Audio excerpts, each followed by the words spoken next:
Student, आज का ये वीडियो आप सभी लोगों के लिए बहुत ज़्यादा इंपॉर्टेंट होने वाला है, क्योंकि आज के इस वीडियो में हम आपके चैप्टर वाइज फार्मूले को डिस्कस करने वाले हैं। कि चैप्टर वाइज फार्मूले की बात करने वाले हैं। जैसा कि मैंने आपको बताया था कि अगर आप न्यूमेरिकल सॉल्व कर रहे हैं तो फार्मूले सबसे ज़्यादा अहम रोल प्ले करते हैं, ठीक है। और मैक्सिमम बच्चों ने ये कहा कि सर आप चैप्टर वाइज फार्मूला पेज पर लिखने की बात कर रहे हैं, तो एक बार जो है हर एक चैप्टर के फार्मूले को भी डिस्कस कर दीजिए, जिससे जो है चीज़ें थोड़ी और आसान हो जाए। तो चलिए आज उसको हम डिस्कस करने वाले हैं। तो जितने बच्चे वीडियो को लाइव देख रहे हैं सभी लोग वीडियो को शुरू से लेकर लास्ट तक देखिएगा, क्योंकि ये फार्मूले आपके हर एक चैप्टर के इसी तरीके से अब हम चैप्टर वाइज फार्मूला आपको करवा दिया करेंगे, ठीक है। चलिए देखिए, सबसे पहले हम बात करते हैं चैप्टर नंबर 1 की, वैद्युत आवेश तथा क्षेत्र की। तो वैद्युत आवेश तथा क्षेत्र में वैद्युत आवेश का सबसे पहला फार्मूला, वैद्युत आवेश Q बराबर क्या होता है, Q इक्वल टू होता है Ne, जहां पे N क्या है, नंबर ऑफ इलेक्ट्रॉन है, N क्या है, नंबर ऑफ इलेक्ट्रॉन है, ठीक है। अगला देखिए, अगला है आपका वैद्युत क्षेत्र की तीव्रता, नहीं उससे पहले है कूलाम का नियम, कूलाम का नियम, ठीक है। तो कूलाम का नियम क्या है बच्चों, कूलाम का नियम है F equal to 1/4 pi epsilon not Q1 Q2 बटे R स्क्वायर। ये कूलाम का नियम है। इसको एक्सप्लेन करने की जरूरत है कि नहीं है, ठीक है, क्योंकि सारे टर्म आपको पता है। Q1 Q2 आपके स्थिर बिंदु आवेश है और उनके बीच की दूरी है, और ये आपका क्या है, एक नियतांक है, ठीक है, जिसका मान होता है 9 गुणे 10 की घात 9, और इसका मात्रक हो जाएगा न्यूटन, ठीक है। इसका मात्रक होगा कूलाम, ठीक बच्चों, यहां तक बात समझ में आई। तो इसको नोट करते रहो हमारे साथ साथ। अगला है वैद्युत क्षेत्र की तीव्रता, वैद्युत क्षेत्र की तीव्रता। तो वैद्युत क्षेत्र की तीव्रता F E इक्वल टू क्या होता है, F अपान Q, वेक्टर F अपान Q होता है, और F का मान क्या होता है ये, और Q से भाग करोगे तो Q आपका कट जाएगा, तो यानी E equal to 1/4 pi epsilon not Q बटे R स्क्वायर। इसका मात्रक न्यूटन पर कूलाम, न्यूटन पर कूलाम, ठीक है। बात समझ में आई बच्चों, ठीक है। और यहां से देखिए एक और फार्मूले का आपका जो है यहां से विकास हो रहा है, और उस फार्मूला क्या है, वैद्युत क्षेत्र की तीव्रता तथा F यानी कि वैद्युत बल, इन दोनों में क्या संबंध है, इन दोनों में संबंध का देखो ये भी एक फार्मूला ही है आपका, ठीक है। चलिए अगला देखिए, वैद्युत द्विध्रुव आघूर्ण, वैद्युत द्विध्रुव आघूर्ण। तो सभी फार्मूला बेटा एक साथ हम लिख दे रहे हैं, ठीक है। आप लोग कॉपी पेन लेके नोट कर लीजिए। P इक्वल टू क्या होता है, 2QL, P equal to 2QL, मात्रक कूलाम मीटर, कूलाम मीटर, ठीक है। चलिए अगला बल युग्म आघूर्ण, बल युग्म आघूर्ण। तो बल युग्म आघूर्ण टाउ इक्वल टू क्या होता है, PE sine theta, PE sine theta, ठीक है, PE साइन थीटा। नेक्स्ट, और इसको अगर आप सदिश रूप में लिखना चाहें तो सदिश रूप में आपको कुछ इस तरीके से मिलेगा, vector tau equal to vector P cross vector E, vector P cross vector E। कभी कभी ऑप्शन में यही चीज आपसे पूछ लेता है, टाउ का सही फार्मूला क्या है, वेक्टर टाउ इक्वल टू, तो ऐसे आपको दे देगा, पहला ऑप्शन, दूसरा ऑप्शन ये दे देगा, तीसरा ऑप्शन ये दे देगा, चौथा ऑप्शन ये दे देगा, ठीक है। अब पूछ लेगा इसमें से टाउ का सही मान कौन सा है, तो ये आपका सही वाला मान है, ठीक है। बात समझ में आई। चलिए अगला क्वेश्चन देखिए, अक्षीय स्थिति में, अक्षीय स्थिति में किसी बिंदु पर वैद्युत क्षेत्र की तीव्रता, वैद्युत क्षेत्र की तीव्रता E बराबर कितना हो जाएगा, 1/4 पाई एप्सिलॉन नॉट 2P बटे R क्यूब, जहां पे R क्या है, अच्छी स्थिति यानी कि द्विध्रुव के सेंटर से उस बिंदु की दूरी जहां पे हमें वैद्युत क्षेत्र की तीव्रता निकालनी है वो ये r है। P क्या है? द्विध्रुव आघूर्ण है, यानी कि जो वैद्युत द्विध्रुव है उसका आघूर्ण है। अगला, निरक्षीय स्थिति में, निरक्षीय स्थिति में किसी बिंदु पर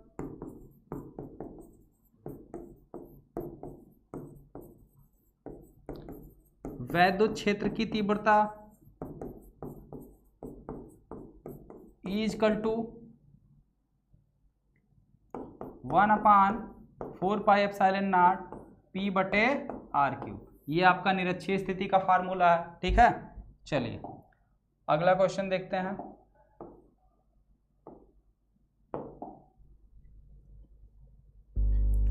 गॉस की प्रमेय और तीव्रता का मात्रक आपको बता ही दिया हमने, न्यूटन बटे कूलाम। गॉस की प्रमेय क्या कहती है? गॉस की प्रमेय के अकॉर्डिंग यानी कि वैद्युत flux phi equal to Q/ε0, Q/ε0, ठीक है।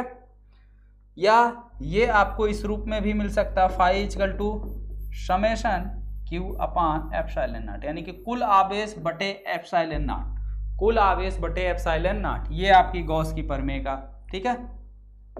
अगला देखिए,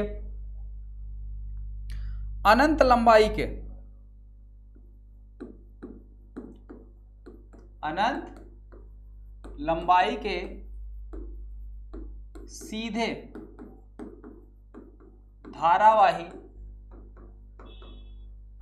चालक तार के कारण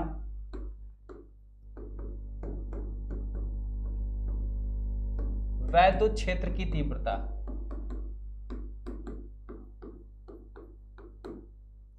इक्वल टू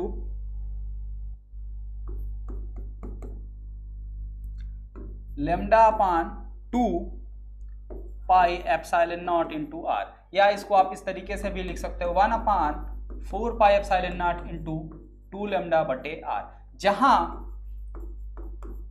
लैम्डा रेखीय आवेश घनत्व है, रेखीय आवेश घनत्व, ठीक है। यानी कि चालक तार के एकांक लंबाई में उपस्थित आवेश की मात्रा लैम्डा इक्वल टू Q/L, ठीक है। बात समझ में आई? चलिए अगला देखिए, अनंत लंबाई के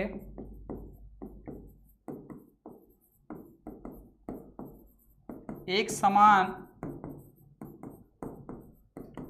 रूप से आवेशित समतल चादर के कारण, समतल चादर के कारण वैद्युत क्षेत्र की तीव्रता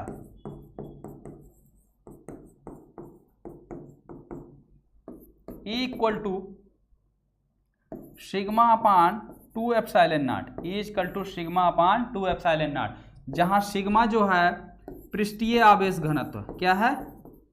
पृष्ठीय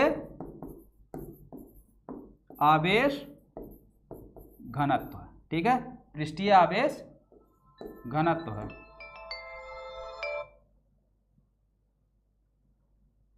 ठीक। सिग्मा इक्वल टू हो जाएगा आपका Q/, ये फार्मूला, जहां पे A जो है प्लेट का क्षेत्रफल है, यानी कि सिग्मा का मतलब है प्लेट के एकांक क्षेत्रफल में उपस्थित आवेश की मात्रा, प्लेट के एकांक क्षेत्रफल में उपस्थित आवेश की मात्रा। चलिए नेक्स्ट देखिए, ये आपका पहला चैप्टर कंप्लीट, ठीक है। तो पहले चैप्टर में इतने फार्मूले आपको पढ़ने हैं, इतने फार्मूले पर आपको न्यूमेरिकल सॉल्व करने। फार्मूले और है लेकिन वो 30% रिड्यूस सिलेबस में रिड्यूस होगा, जो 30% सिलेबस घटा है उसमें वो हट गए हैं, ठीक है। चलिए अब आते हैं सेकंड चैप्टर की तरफ। एकल बिंदु आवेश के कारण वैद्युत विभव या वैद्युत विभव का फार्मूला, वैद्युत विभव, तो वैद्युत विभव V की अगर हम बात करें, V इक्वल टू W/Q एक होता है, ठीक है। और एकल बिंदु आवेश के कारण, एकल बिंदु आवेश के कारण r दूरी पर वैद्युत विभव V इक्वल टू कितना हो जाएगा, V इक्वल टू 1/4πε0 Q बटे R। इसका मात्रक क्या होगा, मात्रक हो जाएगा आपका वोल्ट। एक और मात्रक यहां से निकल के आएगा आपका जूल बटे कूलम। W का मात्रक क्या होता है, जूल, और Q का मात्रक क्या होता है, कूलम। ठीक है, तो V के ये दो मात्रक और मात्रक इसके और भी निकल सकते हैं। ठीक है, जूल को क्या, न्यूटन बटे। तो अगर आप क्लास 9 से 12 तक यूपी बोर्ड के स्टूडेंट हो तो आप सभी के लिए गुड न्यूज़ है। जैसा आप सभी को पता है आपके बोर्ड एग्जाम पास में है और अब आपके पास बहुत ही कम टाइम बचा हुआ है। तो जितने भी स्टूडेंट की अभी तक तैयारी शुरू नहीं हुई है वो अपनी तैयारी शुरू करना चाहते हैं और बोर्ड एग्जाम में अच्छे मार्क्स स्कोर करना चाहते हैं, तो आपको रिविजन बहुत इंपॉर्टेंट है। तो आपके लिए अनअकैडमी जो इंडिया का सबसे नंबर 1 प्लेटफॉर्म है उस पर क्लास 9, 10, 11, 12 के लिए न्यू बैचेस शुरू हुए हैं। जैसे क्लास 9 के लिए जिज्ञासा बैच, क्लास 10 के लिए संपूर्ण बैच, फुल सिलेबस बैच रहेगा जो बोर्ड एग्जाम के लिए रहेगा, क्लास 11 के लिए न्यूटन बैच एंड क्लास 12 के लिए भी न्यूटन बैच, जिसमें आपको इंडिया के टॉप एजुकेटर लाइव पढ़ाएंगे। जो भी डाउट होगा आप तुरंत पूछ सकते हो, प्रॉपर सभी सब्जेक्ट के नोट्स मिलेंगे, आपके टेस्ट लिए जाएंगे और पिछले वर्षों के पेपर सॉल्व कराए जाएंगे और लाइव कराए जाएंगे। तो जितने भी स्टूडेंट अपनी शुरू से तैयारी करना चाहते हैं और बोर्ड एग्जाम में अच्छे मार्क्स स्कोर करना चाहते हैं तो 27 सितंबर से ये बैचेस शुरू हो रहे हैं। डिस्क्रिप्शन में मैंने आपको लिंक प्रोवाइड किया है, उस लिंक पर क्लिक करके आप इस बैच में ज्वाइन हो सकते हो। और अगर आप चाहते हो कि आपकी फीस थोड़ी कम हो तो आप रेफरल कोड में शुभम UP10 इस कोड को यूज करोगे तो आपके टोटल फीस से 10% डिस्काउंट आपको तुरंत देखने को मिलेगा। तो जितने भी स्टूडेंट देख रहे हैं अभी तक अगर बैच नहीं ज्वाइन किया तो जरूर ज्वाइन करें और अपनी तैयारी शुरू करें। मीटर कर दो, जूल को किस में लिखते हैं, न्यूटन गुणे मीटर बटे कूलम, ये की भी मात्रक आपका। तो मात्रक कई सारे, ठीक है, व्युत्पन्न कर सकते हो आप SI यूनिट को रखकर। फार्मूले के अकॉर्डिंग आप मात्रक अलग अलग ले सकते हो, हाँ, लेकिन गलत नहीं होना चाहिए। अगला है आवेशों के निकाय के कारण, आवेशों के निकाय के कारण वैद्युत विभव। तो अगर हमारे पास कई सारे आवेश हैं, ये तो एकल बिंदु आवेश के कारण वैद्युत विभव, तो कई सारे आवेश हैं तो उसकी वजह से वैद्युत विभव V इक्वल टू अलग अलग आवेशों, ठीक है, अलग अलग आवेश के विभव के योग के बराबर होता है ये, यानी कि V इक्वल टू 1/4πε0 Q1 बटे R प्लस 1/4πε0 Q2 बटे R प्लस 1/4πε0 Q3 बटे R up to so on. जितने भी आपके आवेश, अगर n आवेश है तो n तक, इनफाइनाइट आवेश है तो इनफाइनाइट तक, ठीक है, जितने भी आपके हों। चलिए अगला देखिए, वैद्युत द्विध्रुव के कारण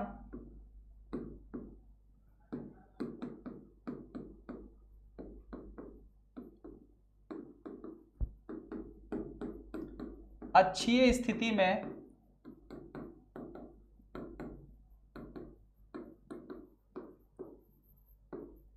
वैद्युत विभव। तो अक्षीय स्थिति में वैद्युत विभव V इक्वल टू कितना होता है, 1/4πε0 P/R²। ठीक है, ये अक्षीय स्थिति में वैद्युत विभव का फार्मूला, जहां आपको पता है P क्या चीज है, द्विध्रुव आघूर्ण, R क्या है, द्विध्रुव आघूर्ण, द्विध्रुव के सेंटर से यानी कि मध्य बिंदु से उस बिंदु की दूरी जहां पे हमें विभव का मान निकालना है। वैद्युत द्विध्रुव के कारण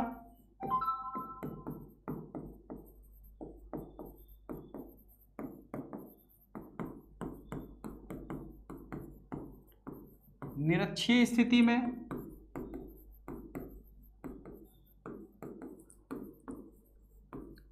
वैद्युत विभव का मान कितना होगा, V इक्वल टू 0।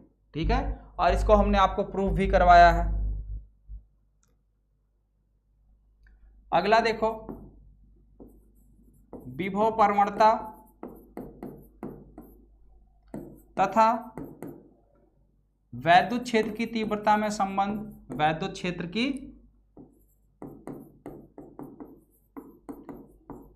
तीव्रता में संबंध तो वैद्युत क्षेत्र की तीव्रता E इक्वल टू विभव प्रवणता क्या होता है, माइनस dB बाई dx।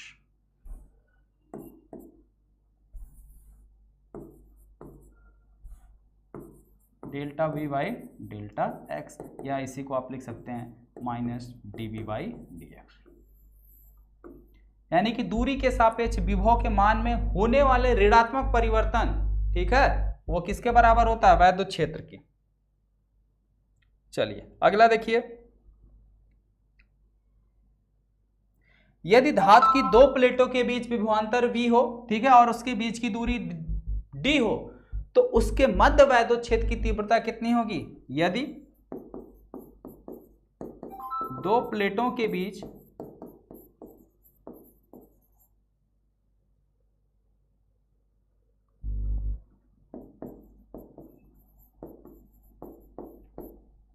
की दूरी D व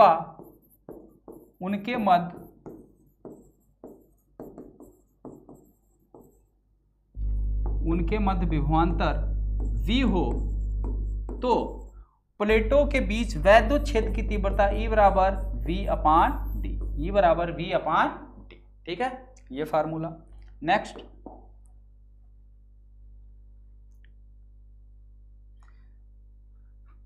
वैद्युत स्थिति, किसी निकाय की वैद्युत स्थितिज ऊर्जा, निकाय की वैद्युत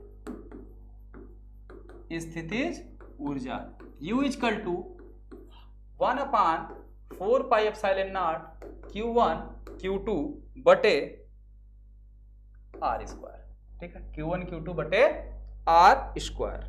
एक सेकंड, R स्क्वायर नहीं होगा भाई, Q1 Q2 बटे R होगा, Q1 Q2 बटे R, ठीक है। चलिए अगला, द्विध्रुव को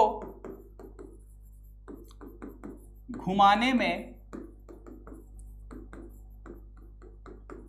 किया गया कार्य, तो किसी द्विध्रुव को घुमाने में किया गया कार्य W बराबर PE cos θ1 माइनस cos θ2, यानी कि θ1 से θ2 अगर घुमाना है किसी द्विध्रुव को, तो उसमें जो आपको वर्क करना पड़ेगा, ये इतना आपको वर्क करना पड़ेगा, जहां P क्या है, द्विध्रुव आघूर्ण है, E क्या है, वैद्युत क्षेत्र की तीव्रता है, θ1 θ2 आपको पता है, मात्रक आपको पता है, कार्य है तो जूल होगा, यहाँ पे भी स्थितिज ऊर्जा है तो इसका भी मात्रक जूल ही होगा, ठीक है।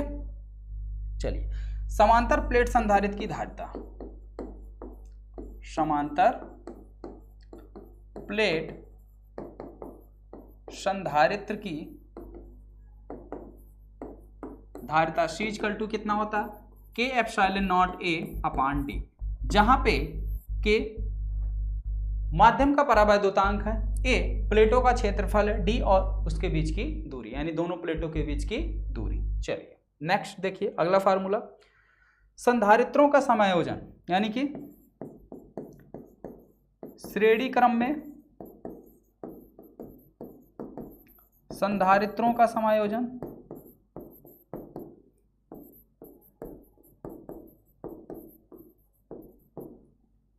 One upon C equal to 1/C1 plus 1/C2 plus 1/C3, ये आपके श्रेणी क्रम का है, ठीक है। यही अगर हम समांतर क्रम की बात करें, चलिए समांतर क्रम में देखते हैं, समांतर क्रम में संधारित्रों का समायोजन,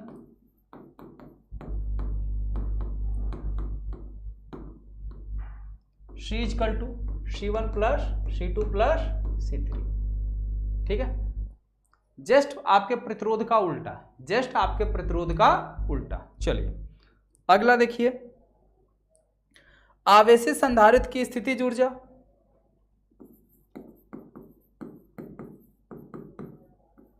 आवेशित संधारित्र की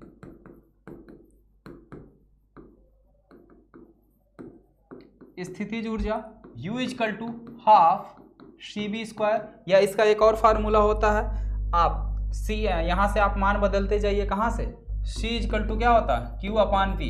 यहाँ से आप मान चेंज करते जाएंगे, C की जगह Q अपान V रखेंगे तो क्या मिल जाएगा हमको, एक V से एक V कैंसिल हो जाएगा तो U इजकल टू मिल जाएगा हमको हाफ, एक V से एक V QV, एक दूसरा मिल जाएगा V इजकल टू अगर हम रख दें V equal to Q upon C तो Q स्क्वायर अपान C, ठीक है, तो यहाँ से मिल जाएगा Q स्क्वायर अपान C। तो ये तीन फार्मूले आपके निकल के आ जाते हैं, ठीक है, आवेशित संधारित्र की स्थितिज ऊर्जा के। ठीक, चलिए दो संधारित्रों को जोड़ने पर यानी कि उभयनिष्ठ विभव का जो फार्मूला आता है उसको देख लो, इस पर भी क्वेश्चन पूछा जाता है। उभयनिष्ठ विभव V equal to Q1 plus Q2 upon C1 plus C2, या Q बराबर होता है C1 V1 plus C2 V2 अपान C1 प्लस C2। ये आपके उभयनिष्ठ विभव का फार्मूला है, ठीक है। ऊर्जा में अगर कमी पूछा जाए,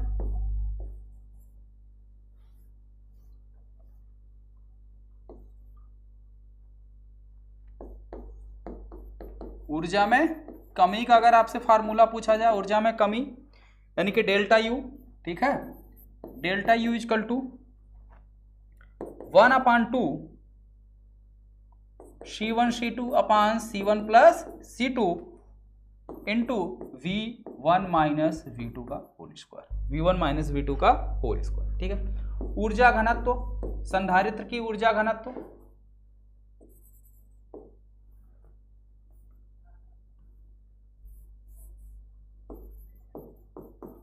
ऊर्जा घनत्व, ठीक है, ऊर्जा घनत्व UE equal to 1 upon 2 epsilon not E square, 1 upon 2 epsilon not E square, जहां पे E वैद्युत क्षेत्र की तीव्रता है, ठीक है। अगर किसी परावैद्युतांक माध्यम में रखा गया तो यहाँ पे आप परावैद्युत माध्यम भी ले सकते हैं, ठीक। चलिए अगला है, दो चैप्टर आपके कंप्लीट हो गए।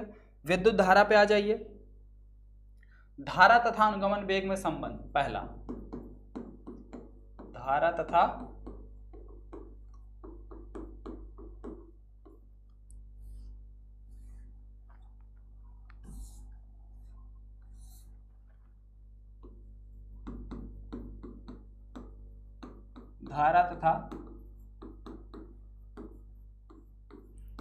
अनुगमन वेग में संबंध।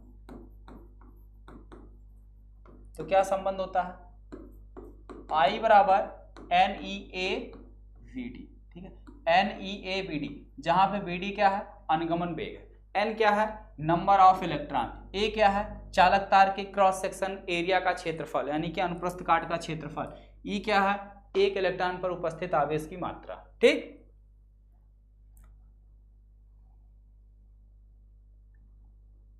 ओम का नियम आप सबको पता ही है, विशिष्ट प्रतिरोध, विशिष्ट प्रतिरोध, तो विशिष्ट प्रतिरोध रो इक्वल टू क्या होता है, RA अपान L, RA अपान L, ठीक है। अगर यहीं पे वैद्युत क्षेत्र और धारा घनत्व की बात करें तब ये फार्मूला हो जाता है, ठीक है, जहां पे E क्या है आपका वैद्युत क्षेत्र, J क्या है धारा घनत्व, धारा घनत्व J बराबर क्या होता है, I upon A, I upon A, J बराबर क्या होता है, I अपान A, ये धारा घनत्व का सूत्र है। विशिष्ट चालकता,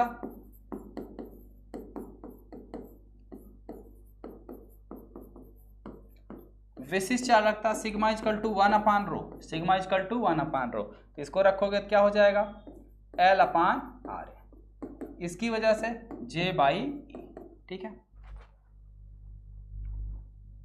चलिए आगे देखिए, नेक्स्ट, किसी वैद्युत परिपथ में व्यय ऊर्जा, ऊर्जा का फार्मूला, ठीक है, W इक्वल टू क्या होता है, V I T, या इसी को लिख सकते हो V इंटू Q, क्योंकि Q बराबर होता है IT, इसको लिख सकते हो I स्क्वायर RT, या ये एक दूसरा formula V square by R into T, यानी कि ओम के नियम के V equal to I R. यहां से आप अलग अलग मान, इसमें V बराबर हम अगर आई आर रख दें तो हमको ये मिल जाएगा, I बराबर अगर यहां से I बराबर B अपान आर मिल जाएगा, तो ये फार्मूला। ठीक है, तो अलग अलग वैल्यू रखने पर अलग अलग मान हमको मिलता जाएगा। ठीक है, यहां तक हो गया। चलिए अगला देखिए, शक्ति, यानी कि कार्य करने की दर को हम क्या कहते हैं, शक्ति कहते हैं। P बराबर क्या होता है, W अपान T। अब इस फार्मूले में आपको जहां जहां T नजर आ रहा है T हटा दो, यानी कि T से भाग करोगे तो T कैंसिल हो जाएगा ना। पहला आ जाएगा आपका BI, दूसरा आ जाएगा I स्क्वायर आर, तीसरा आ जाएगा V स्क्वायर बाई आर। ठीक, चलिए आगे देखिए। अगला है प्रतिरोधों का संयोजन। प्रतिरोधों का संयोजन, तो अगर हम प्रतिरोधों के संयोजन की बात करें तो इसमें सबसे पहला हमारा श्रेणी क्रम। ठीक है, तो श्रेणी क्रम में अगर हम बात करें, श्रेणी क्रम में तुल्य प्रतिरोध R बराबर होता है R1 plus R2 plus R3 up to so on. जितने भी प्रतिरोध आपके पास है सभी को डायरेक्ट जोड़ लो। दूसरा समांतर क्रम, और इसका प्रूफ भी हमने आपको करवाया था। ठीक है, यहाँ पे हम केवल फार्मूले डिस्कस कर रहे हैं। समांतर क्रम, समांतर क्रम में फार्मूला होता है आपका 1 upon r equal to 1 upon R1 plus 1 upon R2 plus 1 upon R3। कहने का मतलब समांतर क्रम में अगर जुड़े हैं तो सभी प्रतिरोधों का तुल्य प्रतिरोध हर एक प्रतिरोध के व्युत्क्रम के योग के बराबर होता है। ठीक है, प्रतिरोधों का व्युत्क्रम करके सबको जोड़ लो, ये तुल्य प्रतिरोध का व्युत्क्रम हो गया। नेक्स्ट देखो, सेल के विद्युत वाहक बल, सेल का विद्युत वाहक बल, तो विद्युत वाहक बल E बराबर क्या होता है आपका, small I R plus V। ठीक है, small I R plus V, ये आपका फार्मूला होता है सेल के विद्युत वाहक बल का। ठीक है, अगर V इक्वल टू यहाँ से आप क्या लिख सकते हैं, ओम के नियम के अकॉर्डिंग आई आर। ठीक है, तो यहाँ से आपका ये चेंज भी हो सकता है, I small r plus I capital r. I को कॉमन निकाल लिया तो small r plus capital r, ये आपका सेल के विद्युत वाहक बल। ठीक है, जहाँ पे ये स्मॉल आर आपका क्या है, सेल का आंतरिक प्रतिरोध है। क्या है, आंतरिक प्रतिरोध। और आर आप जानते हो बाह्य प्रतिरोध, यानी कि जिसे हम लोड बोलते हैं, बाह्य प्रतिरोध। ठीक, इतनी बात समझ में आ गई। चलिए नेक्स्ट देखिए अगला, अगर यहीं पे n सेल कितने n सेल श्रेणी क्रम में जुड़े हों तब उसका विद्युत वाहक बल कितना हो जाएगा, n सेल श्रेणी क्रम में हो तब विद्युत वाहक बल E इक्वल टू क्या हो जाएगा आपका, NE अपान स्मॉल r प्लस NR। ठीक, जहां पे एक सेकंड, इस सेल से मिलने वाली ये धारा का फार्मूला है, जहां पे E क्या है, एक सेल से मिलने वाला, यानी एक सेल का विद्युत वाहक बल है, एक सेल का विद्युत वाहक बल है। ठीक है, और R आप जानते ही हैं, N क्या है, नंबर ऑफ सेल है। ठीक है, N जो आपका नंबर ऑफ सेल है। ठीक, चलिए अगला देखिए, अगर यही समांतर क्रम में हो तब धारा कितनी मिलेगी, समांतर क्रम में, तब I बराबर क्या फार्मूला आपका हो जाएगा, तब आपका फार्मूला I बराबर NE अपान N कैपिटल R। ये N आपके कैपिटल R के साथ शिफ्ट हो जाएगा, ये चीज। ठीक है, इतनी बात समझ में आ गई। व्हिट स्टोन सेतु इसी में है, व्हिट